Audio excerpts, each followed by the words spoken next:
Baik, selamat malam. Perkenalkan nama saya Richard Malawolo dengan NPM 2083320057. Di video kali ini pada tugas statistik 2 praktikum, saya akan menjelaskan bagaimana cara melakukan analisis klasik, asumsi klasik.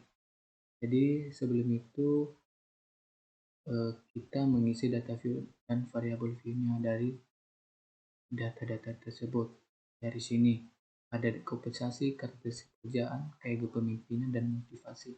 Sebelum itu di sini saya sudah membuat uji asumsi klasiknya. Jadi di video ini saya cuma tinggal menjelaskan bagaimana cara menganalisisnya. Baik, kita langsung aja. Kita mengisi pertama yaitu kompensasi. Kedua, karakteristik pekerjaan. Tiga, gaya kepemimpinan. Kepemimpinan.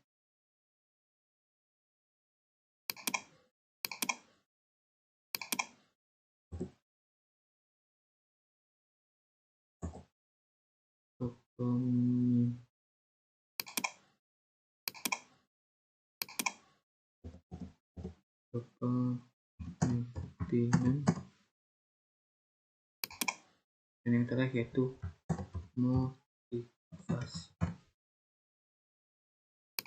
Ini gaya kompensasi, karakteristik pekerjaan, gaya motivasi diambil dari data ada di sini. Jadi setelah kita mengisi hal tersebut, kita membuat data view-nya. Jadi di sini ada 4 bagian, yaitu ada kompensasi, karakteristik pekerjaan, gaya kepemimpinan, dan motivasi. Itu kita mengisi dari datanya, kita mengisi tabel tersebut dengan dari data kompensasi yang kita ambil dari sini. Kita copy,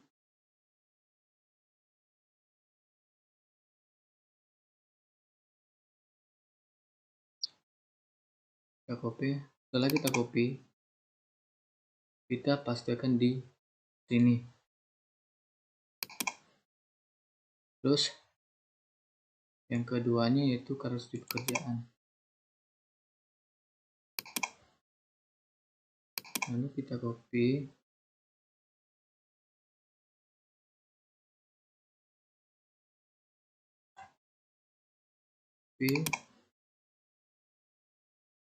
lalu kita pastikan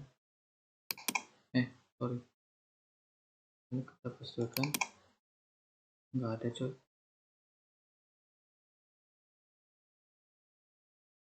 Kita copy lagi,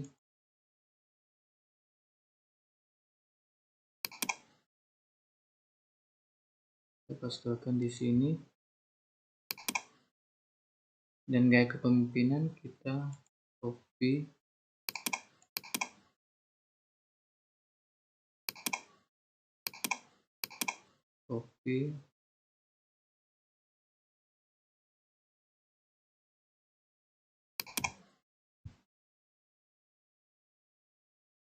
pastikan, dan motivasi.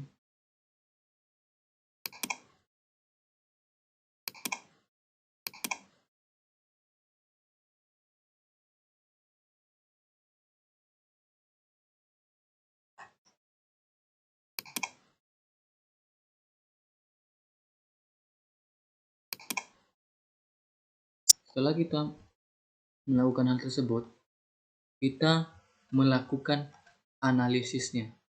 Yang pertama yaitu kita masuk pada analisisnya. Setelah kita masuk pada analisis, kita masuk di regressionnya. Kita masuk regressionnya dan masuk pada linearnya. Setelah kita masuk ini,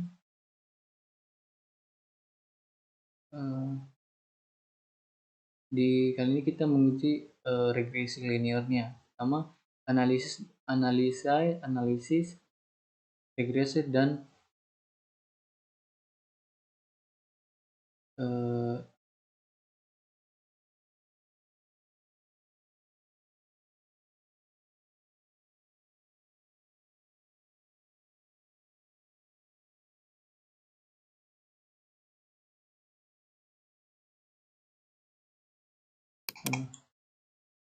setelah kita muncul sini, maka kita masukkan variabel dependennya dengan motivasi, dan yang ketiganya itu kita masukkan di independennya.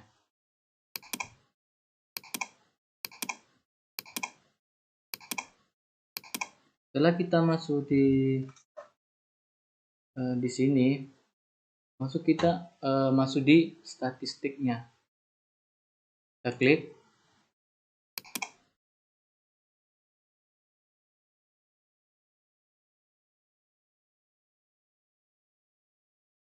Masuk ke statistik itu kita tekan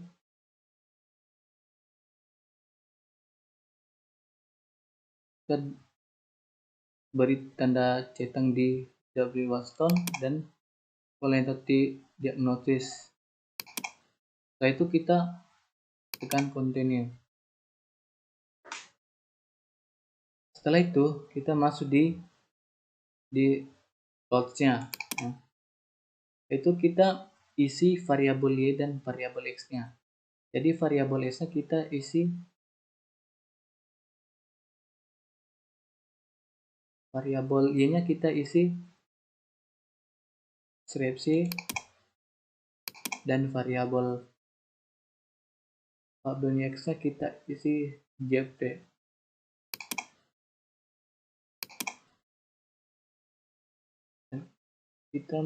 Setelah itu kita menentukan histogram dan normal probability plot. Setelah itu kita continue dan setelah itu kita melakukan mengikuti acara tersebut. Caranya, terus kita melakukan OK.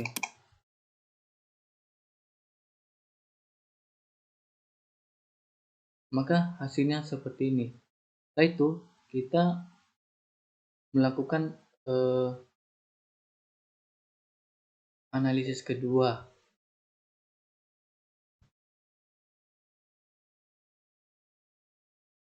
Analisis kedua yaitu dengan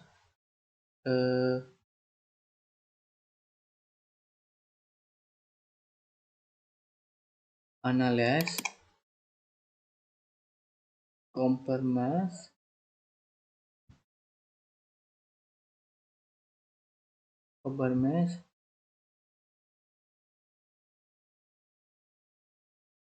dan means. Nah, ini kita lakukan seperti tadi. Kita usul dependence to motivasi, dan variabel independent listnya kita masuk ke misalnya ketiga. Itu kita menggunakan option ya. Itu kita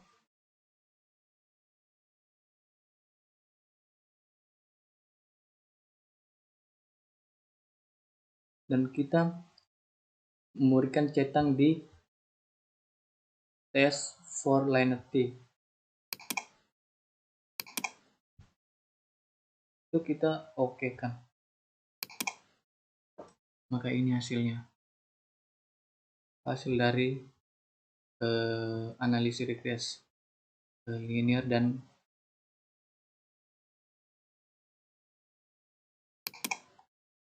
analisis regresi klasik dan means. Jadi setelah kita mendapatkan hasil analisisnya, maka setelah ini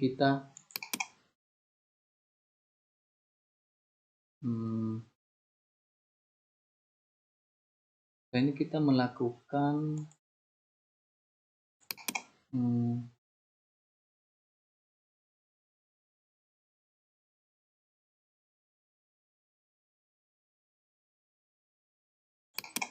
baik, Setelah kita sudah melakukan analisis asumsi klasiknya, jadi kita sudah mendapatkan hasil-hasil analisis asumsi klasiknya. Jadi kita tinggal mempresentasikan di uji asumsi klasiknya. Jadi di mana uji asumsi itu merupakan suatu syarat di mana apabila harus terpenuhi untuk mendapatkan suatu model di dalam suatu penelitian untuk jenis-jenis asumsi kelas ini. Jadi uji asumsi kelas ini ada 5. Uji normalitas, uji linearitas, uji multikolinearitas, uji autokorelasi, dan uji heterodastisitas. Jadi langsung aja kita masuk di pertama, yaitu uji normalitas. Jadi di uji normalitas ini menjelaskan bahwa dalam pengujian ini menguji apakah sebuah model regresi itu ada variabel independen dan variabel dependen itu mempunyai distribusi yang normal atau tidak di grafiknya. Jadi di sini ada grafik histogramnya. Jadi grafik ini kita ambil dari hasil analisis tadi di asumsi klasik, yaitu kita lihat di hasil analisis. Di sini ada grafik histogramnya itu regresi dari hasil analisis regresi statistik residual. Jadi di sini kita sebenarnya kita tinggal ngopi dan pastikan sini. Jadi di sini saya sudah pindahkan sebelumnya. Jadi kita jelaskan bahwa di histogram independen variabel ini disimpulkan bahwa data telah distribusi secara normal. Maksudnya karena kurva histogram ini memiliki keseimbangan kiri dan kanan dan telah membentuk seperti lonceng yang sempurna. Jadi apabila tidak membentuk lonceng yang sempurna, maka histori dependent variabel itu tidak normal, tidak terdistribusi secara normal. Jadi yang kedua yaitu normal plot of regression atau dependent variable atau motivasinya. Di sini ada gambar dependent variable, gambar observed scope-nya. Jadi kita lihat juga dari analisisnya tadi. Di sini ada juga di sini tabelnya di sini. Jadi di sini di gambar ini memperlihatkan garis yang normal atau garis yang lurus probability atau probability plot di mana variabel telah terdistribusi secara normal. Hal ini dikarenakan karena titik-titik penyebaran data ini mendekati garis diagonalnya. Maksudnya titik-titik ini telah mendekati garis lurusnya atau garis normalnya. Jadi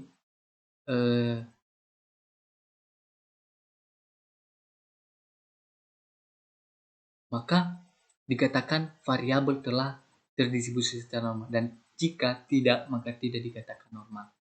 Baik, lanjut yang uji linearitas yang kedua yaitu uji linearitas.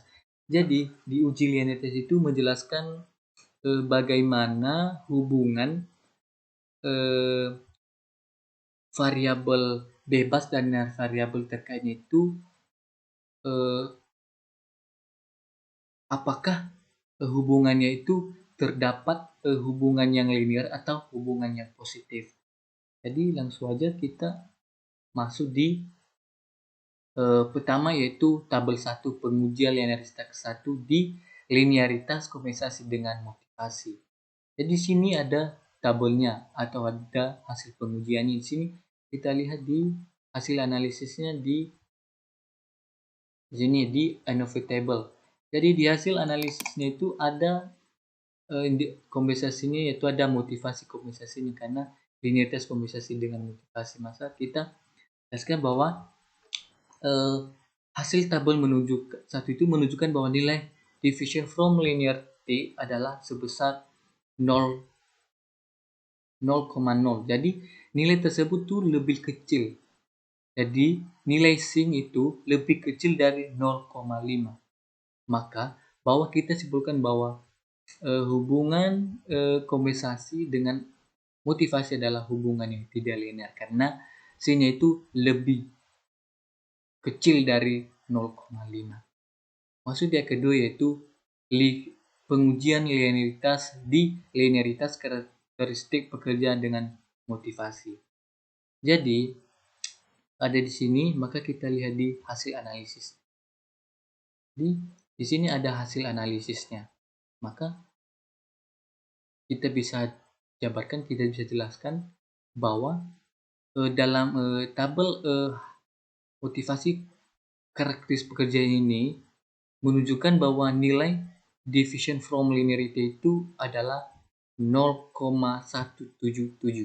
Jadi, apabila nilai tersebut lebih besar dari 0,5 atau sin lebih besar dari 0,5, hasil tersebut bahwa kita simpulkan menunjukkan bahwa hubungan antara karakteristik pekerjaan dengan motivasi adalah hubungan yang linear atau positif. Jadi masuk yang ketiga yaitu pengujian linearitas ketiga yaitu linearitas gaya kepemimpinan dengan motivasi. Maka kita lihat dari tabel atau hasil analisis. Ya. Maka hasil linearitas gaya kepemimpinan dengan maka ini dia info table-nya itu ada motivasi gaya kepemimpinan. Jadi di sini kita jelaskan bahwa di tabel ini menunjukkan bahwa nilai deviation from linearity adalah sebesar 0,013. Jadi nilai tersebut lebih kecil dari atau sin lebih kecil dari 0,5. Jadi hasil tersebut menunjukkan bahwa hubungan antara gaya kepemimpinan dengan motivasi adalah hubungan yang tidak linear. Maka linear atau positif. Maka kita masuk pada uji ketiga yaitu uji multikolinearitas. Jadi menurut Ghojali atau 2005, pengujian ini dapat dilihat melalui nilai tolerance dan varian inflation factor atau VIV apabila nilai VIF besar dari 10 dan nilai tolerance kecil dari 0,1 maka terjadi multikolaritas. Jadi kita bisa lihat di tabel yaitu di uji multikolaritas. Maka kita lihat tabelnya di hasil analisis yaitu coefficient. Jadi kita lihat dari atas ke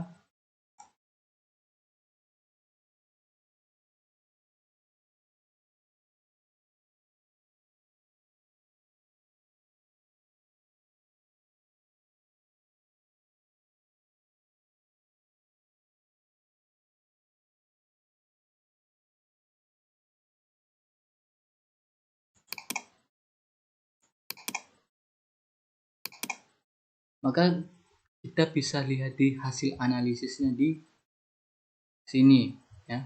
Ada koefisien di sini, maka kita bisa jelaskan bahwa dalam uji multikolinearitas ini menjelaskan bahwa variabel kompensasi toleransi itu maka di sini sebesar 0,496 dan 20,17. Sedangkan nilai tolerance dan VIF dari karakteristik pekerjaan adalah sebesar 0,677 dan 1,478. Kemudian nilai tolerance dan VIF dari variabel gaya kepemimpinan adalah sebesar 0,678 dan 1,475. Jadi nilai tolerance dan VIF pada setiap variabel telah memenuhi asumsi bahwa nilai tolerance lebih kecil dari 0,100 sedangkan nilai VIF lebih kecil Jadi eh, karena nilai terlihat lebih kecil dari 0,100 sedangkan nilai VIF lebih kecil dari 10, sehingga dapat disimpulkan bahwa semua variabel bebas tidak memiliki hubungan yang linear karena nilai toleransi itu lebih kecil dari 0,100 dan nilai VIF lebih kecil dari 10. Jadi masuk kita di 4 yaitu uji autokorelasi. Jadi di uji autokorelasi itu menjelaskan eh, eh, bagaimana eh, menguji apakah dalam model regresi linear ada kolerasi antara kesalahan dan pengganggu pada periode T dengan kesalahan pengganggu pada periode T1 atau sebelumnya. Maka eh, adapun ujian digunakan untuk mendeteksi adanya penyimpanan asumsi kelas ini adalah uji Darby-Watson atau DW dengan ketentuan sebagai berikut menurut Agus 2009.280. Jadi di sini ada 3 ya. Bagaimana kita mengetahui tidak adanya autokorelasi. Jadi adanya 1 sampai 3. Jadi ada tabelnya di sini, maka kita bisa lihat di model sumari. Jadi kita bisa di hasil analisisnya itu mode asumasi ini dia, bahwa adanya mode sumasi. Kita bisa lihat dan kita bisa jelaskan di sini bahwa dalam tabel tersebut menunjukkan bahwa nilai Darby-Watson itu sebesar 1,638. Oleh karena nilai DW itu ini di atas DW kecil dari 2,35 tetapi nilai 165, lebih kecil dari 1,638, maka dapat disimpulkan bahwa data-data penelitian ini telah terkena gejala autokorelasi. Dan apabila juga lebih besar, maka tidak terjadi autokorelasi. Jadi masuk di bagian uji heteroskedastisitas. Jadi di uji ini digunakan kita bisa melakukan ujian dengan tujuan untuk melihat apakah dalam sebuah model regresi terjadi ketidaksamaan varian atau residual dengan rangkaian suatu pengamatan ke pengamatan lain. Jadi maka kita bisa lihat di hasil analisisnya, maka kita bisa lihat ada penyebaran titik-titik penyebarannya. Di sini sebenarnya tidak ada garis, tapi saya di sini telah memberikan garis. Jadi maksudnya di sini apabila titik-titik penyebaran di sisi keempat terpenuh, maka dikatakan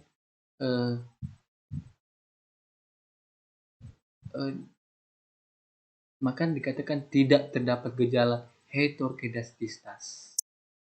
Jadi di dalam penyebaran yang sudah cenderung tidak teratur, terdapat beberapa plot yang berpecah dan tidak membentuk plot tertentu, sehingga dapat dituliskan bahwa tidak terdapat gejala heteroskedastisitas pada mode regresi dalam penelitian ini. Jadi di dalam pengujian asumsi kelas ini ada 5 yang saya jelaskan. Ada uji normalitas, uji linearitas, uji multikolinearitas, uji autokorelasi, dan uji heteroskedastisitas. Jadi apabila banyak kesalahan dan kelemahan di penjelasan video ini, saya minta maaf. Sekian dan terima kasih. Selamat malam.